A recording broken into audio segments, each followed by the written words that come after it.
Good morning, students. It is for 12th physics, chapter number 7, lecture number 5. In this lecture, we will include energy in LC circuit, power of an AC circuit, and transformer. In last lecture, we calculated charge on a capacitor. In case of LC oscillator, it was Q0 cos omega t. Now we will calculate what will be energy stored in that capacitor. At any time, what will be energy? Energy stored in any capacitor is given by half Q square by C. It is given by half Q square by C. So half value of Q is Q0 cos omega t. So it will become Q0 square cos square omega t. So that will be energy stored in capacitor at any time. Now what will be energy stored in an inductor? Now energy stored in any inductor at any time is given by half Li square.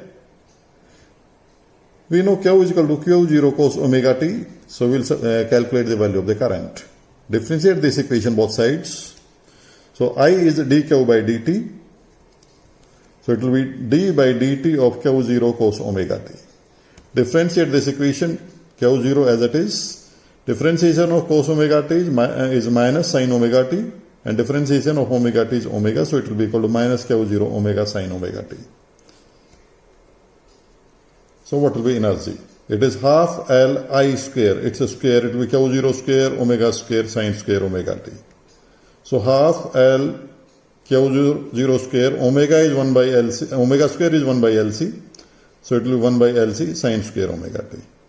This L will be cancelled. So it will be half Q square sin square omega t upon C. Q0 square sin square omega t upon 2C. That will be energy in the inductor at any time t. So what will be total energy? Total energy will be energy in the capacitor plus energy in the inductor. And energy in the capacitor is Q0 cos square omega t by 2C. And in inductor it is Q0 square sin square omega t by 2C. So what will be total energy? Add these two. Q0 square by 2C, that will be common. In the bracket will be cos square omega t plus sin square omega t, which is 1. So total energy will be Q0 square by 2C.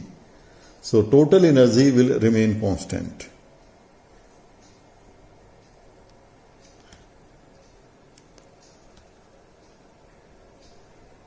Now next is power of an AC circuit. If there is LCR circuit, then how much LCR circuit or LC circuit or CR circuit, then how much power will be consumed? So suppose there is applied EMF E, which is E0 sin omega t, and current is I0 sin omega t plus phi, where phi is the phase difference between EMF and current. Suppose there is some phase difference phi. So we know the power is equal to EI, voltage into current, and if we want to find out what is the energy consumed in small time dt, then that power will be multiplied by time. So dW will be equal to EI dt. dW will be equal to EI dt. Now substitute the value of E and I. E is E0 sin omega t, I is I0 sin omega t plus phi into this dt. So E0, this I0 sin omega t. Now upon this bracket sin A plus B formula, sin omega t plus phi, it will be sin omega t cos phi plus cos omega t sin phi into dt. So E0, I0, it will go inside the bracket. So it will become sin square omega t cos phi plus sin omega t cos omega t sin phi dt. E0, I0, sin square omega t can be written as 1 minus cos 2 omega t by 2. So 1 minus cos 2 omega t by 2 multiplied by this cos phi. Now it is sin A, sin B. So it is So it will become actually it is sin A cos A, sorry. It is sin A cos A, so it will be sin 2A upon 2. So it will be sin 2 omega t by 2, the sin phi as it is into this dt. So E0, I0, this 2 is common, so take it outside. That will be cos phi minus cos 2 omega t cos phi plus sin 2 omega t sin phi dt. Now we will integrate this.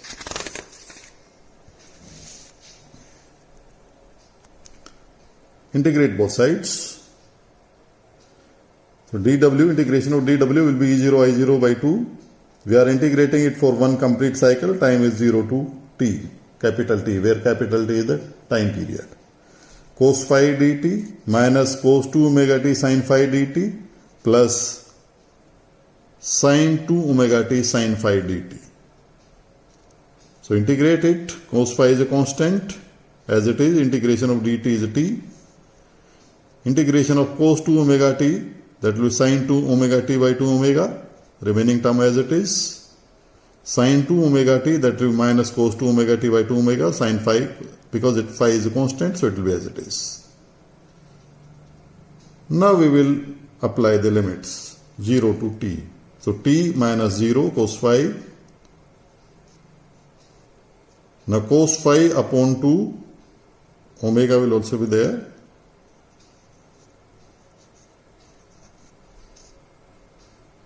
Sin 2 omega, omega is 2 pi by t, and this time is capital T, minus, now lower value sin 0 is 0, minus the sin phi as it is, this 2 omega as it is, cos 2 omega, cos 2 omega is 2 pi by t into t. This t will be cancelled. And lower value will be 0, cos 0 is, it is cos 0. Cos 0 will be 1. So it is t cos phi minus cos upon 2 omega. Sin 4 pi is 0. Sin 0 is also 0, so this term will become 0. Minus sin phi by 2. Cos 4 pi is 1. Cos 0 is also 1, so 1 minus 1, so that term will also be 0. So these two terms will become 0. This entire term will become, part will become 0.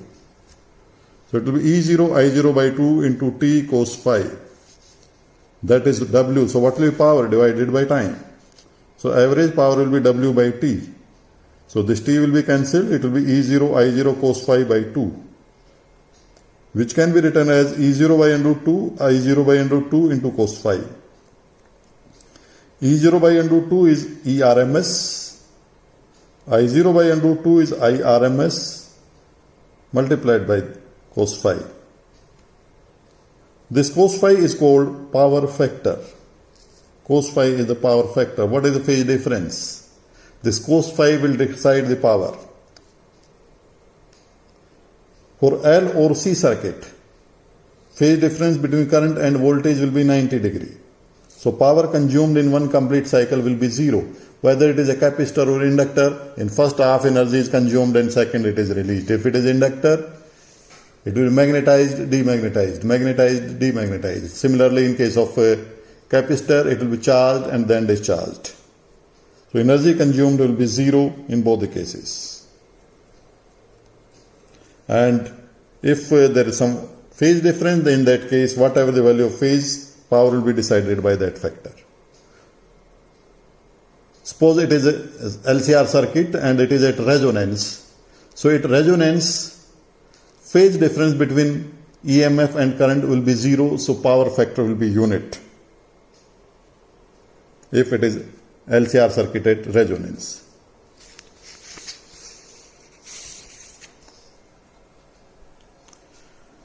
Our next topic is transformer. What is transformer? Transformer is a device which can increase or decrease the voltage. So if you want to increase or decrease the voltage, then transformers are used. Transformer which decreases the voltage is called step down transformer, and transformer which increases the voltage is called step up transformer. These are laminated iron cores. These are laminated and made of iron, soft iron. And there is a winding. This winding is primary, which is directly connected to AC supply. EP is the EMF, or you can say primary voltage. It is primary coil. This one is the secondary coil. Number of turns in the primary are NP and in the secondary NS. This is secondary coil.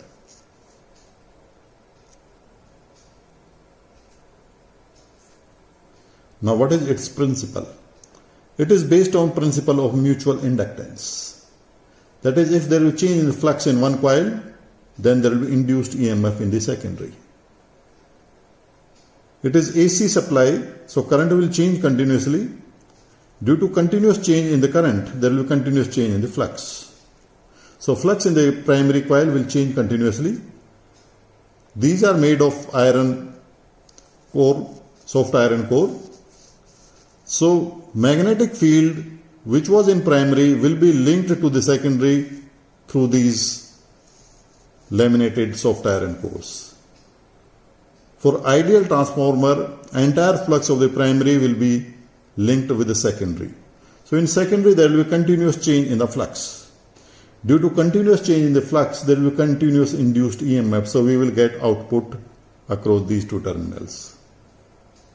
So we will get output across this. So its principle, it is based on principle of mutual inductance. And with the help of transformers, we can increase or decrease the voltage. Step up transformer, which increases the voltage. Step down transformer, which decreases the voltage. Construction, I already explained.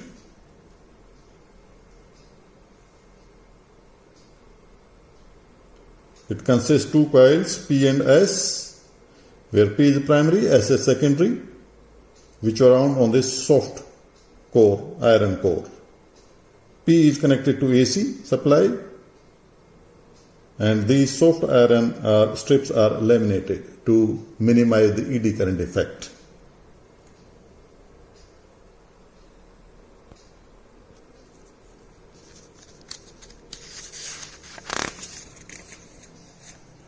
It's working.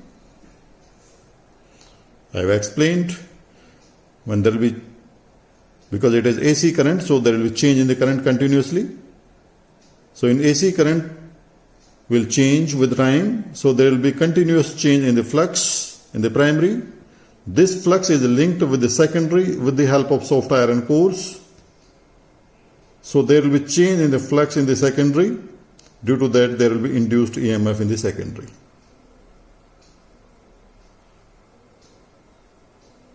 So we will get continuous supply. Instead of AC, if we connect DC to the primary, in that case it will not work, because in case of DC there will be no change in the current, so there will be no change in the flux, so there will be no induced EMF in the secondary. So transformer can be used for AC supply, not for DC supply.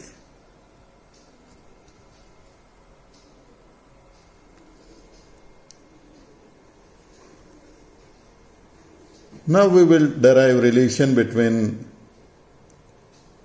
voltage of the primary to secondary and number of turns of the primary and number of turns of the secondary. Let flux for 1 turn is phi. So for NP, in primary there are NP terms, so flux will be NP phi. So what will be EMF in the primary? d phi by dt. So d by dt of this term. NP is constant, so d phi by NP into d phi by dt, d psi by dt. Similarly, voltage across secondary will be Ns d psi by dt. Ns d phi by dt. So, primary to secondary ratio. Voltage of primary to voltage of secondary, divide these two, Np by Ns. So, what will be ratio of the voltage primary to secondary? That will be decided by number of turns of primary to number of turns of the secondary. So what will be ES? ES will be EP into Ns by Np.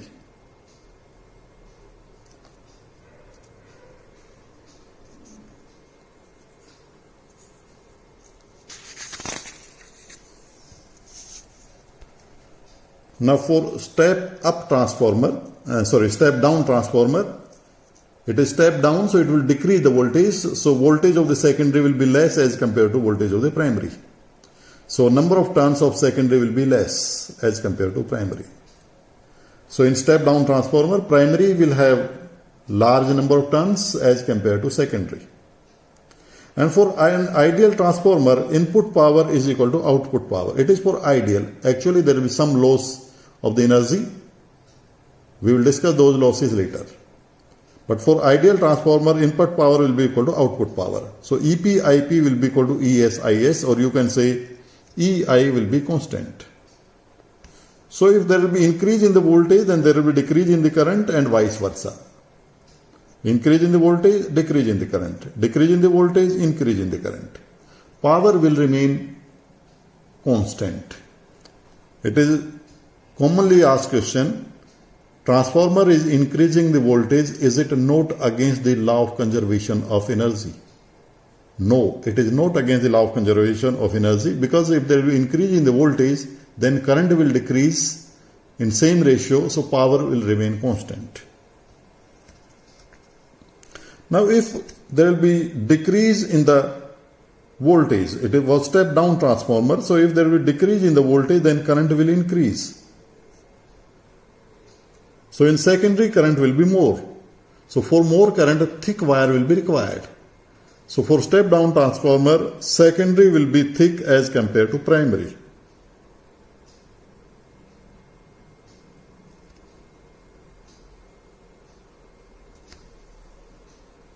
Now step up transformer. In step up transformer, EMF of secondary will be more as compared to primary. So number of turns in secondary will be more as compared to primary. And as voltage increases, current will decrease. So in the secondary, current will be less. So if current will be less, then thin wire will be enough. So in secondary, wire will be thin as compared to primary.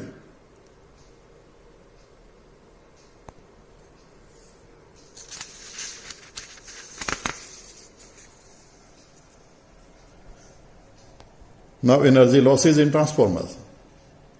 Number 1, flux losses. We are assuming that flux of the primary is entirely associated with the secondary, but leakage of flux always takes place. So due to that, there will be loss of the energy. Number 2, resistance of the winding. There is a copper winding generally. It has enough length. Due to that, it offers some resistance. So there will be some loss of energy due to this winding. Loss due to eddy current effect. However, strips are laminated to minimize the eddy current effect, but still there may be some eddy current. Due to that, there will be loss of the energy. Fourth, hysteresis losses. In chapter number 5, you studied about this. Area of the loop give the heat energy lost. Soft iron has lower loop area, so energy loss will be less, but definitely there will be some loss. So these are the different losses, except that there may be some sound. Due to that, there will be some loss of the energy.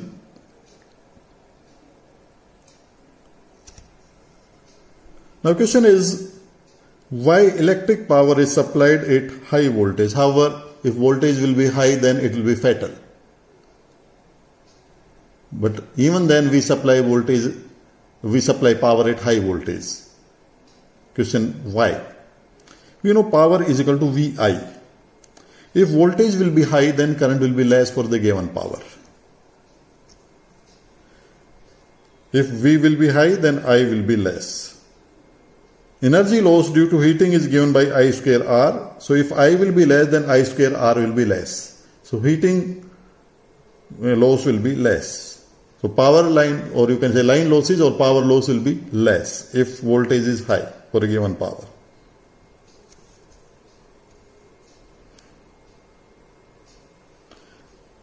Now we will understand it using one example. Suppose power of 11,000 watt is supplied. In first case, it is supplied at 220 volts. and resistance of the wire is R. In second case, same power is supplied at 11,000 volt. Power is same, 11,000 watt. In first case, it is 220 volts. In second case, it is 11,000 volts.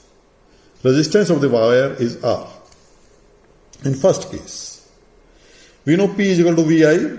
Substitute these values. So what will be I? It will be 50 amperes. So what will be heat lost? I square R. So it's a square, 50 square, 2500 R. So that will be heat lost. In second case, same power, now voltage is 11,000, so current will be 1 ampere.